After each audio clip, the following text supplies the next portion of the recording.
Of stenography rule number 7। Rule number 7 में हम diphthong के थर्ड साउंड आउट को डिस्कस करेंगे। इस साउंड के लिए हम इस साइन का यूज करते हैं और इस साउंड के वर्ड्स को हम थर्ड प्लेस पे मार्क करते हैं। अगर वर्ड में आउ का साउंड मिडिल में आ रहा है तो उस केस में हम आउ के साइन को वर्ड में मार्क करेंगे। जैसे काउच, आउ का साउंड आ रहा है, वर्ड थर्ड प्लेस का है तो काउच, च से पहले आउ का साउंड आ रहा है तो आउ का साइन।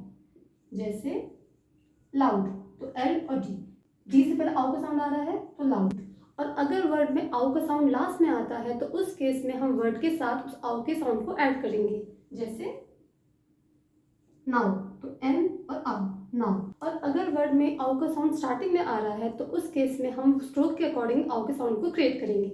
जैसे आउट, आउट में टी जो है वो डाउन स्ट्रोक है और आउ का साउंड जो है वो टी से पहले आ रहा है। तो अगर हम आउ को टी के साथ अटैच करते हैं तो जब हम वर्ड फास्टली लिखेंगे उस टाइम पे जो उसकी आउटलाइन है वो गलत हो सकती है, क्योंकि आउ का साउंड है वो थर्ड प्लेस से क्रिएट है। तो डाउनवर्ड से अपवर्ड जब हम वर्ड क्रिएट करेंगे तो वर्ड की जो आउटलाइन है वो गलत हो सकती है। तो इसलिए जो हम आउ का साइन है उसे अलग क्रिएट करेंगे और टी के स्ट्रोक को अलग क्रिएट करेंगे। वहीं पे वर्ड जो आउल है, आउल में जो एल वर्ड है ये अपस्ट्रोक है तो इसमें आउ की ज्वाइनिंग इजीली हो सकती है, तो वर्ड बन जाएगा आउ। अगर वर्ड डाउन स्ट्रोक है तो उसमें आउ की ज्वाइनिंग इजीली नहीं हो पाएगी, इसलिए डाउनवर्ड स्ट्रोक के साथ हम आउ की ज्वाइनिंग नहीं कर सकते।